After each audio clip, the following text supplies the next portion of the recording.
and welcome to another episode of Bullshift Car Reviews. In this episode, we are reviewing the 2023 Hyundai i20N. What does the I in i20N stand for, you ask?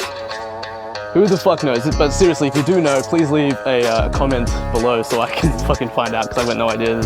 This pissed me off. Alrighty, so welcome to the interior of the 2023 Hyundai i20N. We are out here in the beautiful Mount Tamborine. The interior is actually quite nice. It's relatively spacious for a very small car. Like it's pretty small. Like it's got a wheelbase of about 4 meters. It's not very wide, but the insides do feel, I wouldn't say big, but it feels adequately sized. The seats are amazing. Like I'm so stable in these seats, and I'm quite a small person, so I fit in it quite well. I don't know if a bigger person would struggle to fit in this car. Got plenty of headroom, not that that's ever been an issue for me. And even the exterior, like it looks the part. It looks like a sporty hot hatch, which is what it is. Aesthetically, this Hyundai's done a really good job on this car. Hyundai have been making some pretty aesthetic looking cars recently, so A+ there in terms of effort. They're doing really well. Oh yeah. I love the exhaust tone.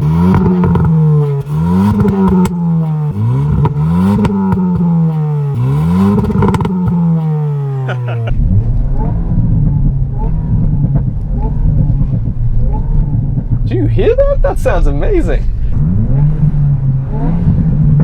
Ooh.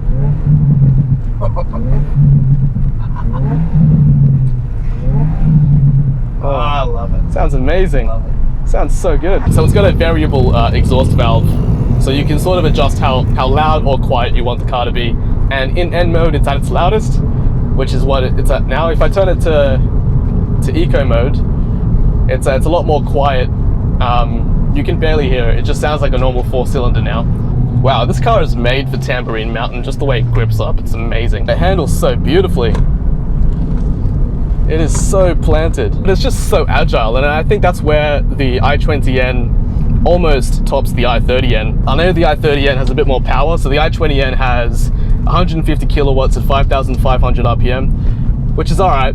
It's fast-ish for a 1.6 liter. It's not bad at all. But I think corners is where the i20N really shines, because you can just turn in and the car just grips up, and it's just so, I hate to use this word, but it's so perfect. There's no other word to describe it. Just the way that it just turns in so perfectly. This is gonna be a fun little corner. Oh, wow. Wow.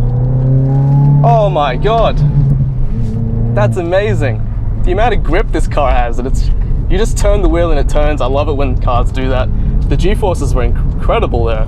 And you can also see the G-forces on this amazing 10-inch touchscreen display. I love how the dash lights up as well. Like when you're reaching towards the end of the rev range, the heads-up display just lights up red, and it's just telling you to shift gears now. So the i20N is priced at about 37.5 grand, which is a lot of bang for your buck if you think about it. There's not many other cars of this sort of caliber around that price range, in my opinion. And if you wanted to upgrade to the i30N, and to be honest, I'm not even sure if it's much of an upgrade, because this is a fucking great car. It's brilliant. It would be really interesting to see how this compares to the i30N on the track, because I know the i30N is faster in a straight line, but I reckon this will top it on a technical track with a lot of corners. And it's quite light too. Like it's only 1,200 grams, which is 300 kilograms lighter than the i30N. But I guess that's not really a fair comparison. The bigger cars, the car that this car is often compared to is the Ford Fiesta ST or the Polo GTI. And to be honest, I haven't driven a Ford Fiesta ST or a Polo GTI, so I can't really give you an unbiased opinion just yet. But just based on aesthetics, I think this car looks sexy. It's like a sexy Korean girl. It's got style. Fuel economy. So we average about 7 liters per 100 kilometers if you're driving average. But if you're in an i20N, you're never really going to drive an average, let's be real. Like you're always going to be on the gas, and the owner has mentioned that he's averaging about 12 liters per 100 kilometers if he's on it. I wouldn't say it's a very comfortable car, only because you can really feel all the bumps on the road. 0 to 100 launch control test, here we go. Yep.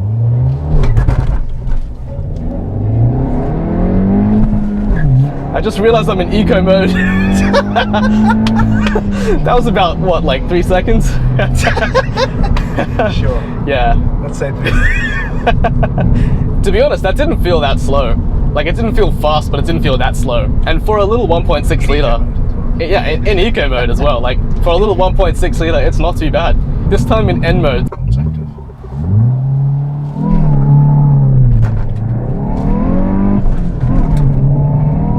Wow. Holy shit, that was way more different than eco mode. Holy fuck, that was impressive. Wow, that felt fast. Yeah. That felt really good. That is amazingly different to eco mode. Obviously, it's fucking N mode. What does N stand for anyway? I don't know. No one knows what N stands for. What the fuck does the I in i20N even stand for? Tell you what it stands for. It stands for I don't know. That's a fucking lame ass joke. I do like how you've got the oil temp, engine temp, turbo PSI, and the torque just listed here on N mode. There's so much data that you can see. Oh, and that's right, the tracks. Car's got a circuit mode as well. So if you are racing around Queensland Raceway, for example, you can pop it up on the track map display thing over here, and it'll count your lap times, which I think is really cool. In terms of passenger load, it's got 5 seats. I wouldn't say it'll fit 5 large adults comfortably. The middle seat's quite small. So maybe not a road trip car. Definitely not a road trip car, just with how firm the suspension is. But definitely a track day car. And definitely a drive to the track day car and drive back home with no problems. But if you do happen to have a problem, Hyundai, they come with a, this car comes with a 5-year, possibly unlimited kilometer warranty. I'll fact check that in a second, which is pretty good. 5 years is a long time.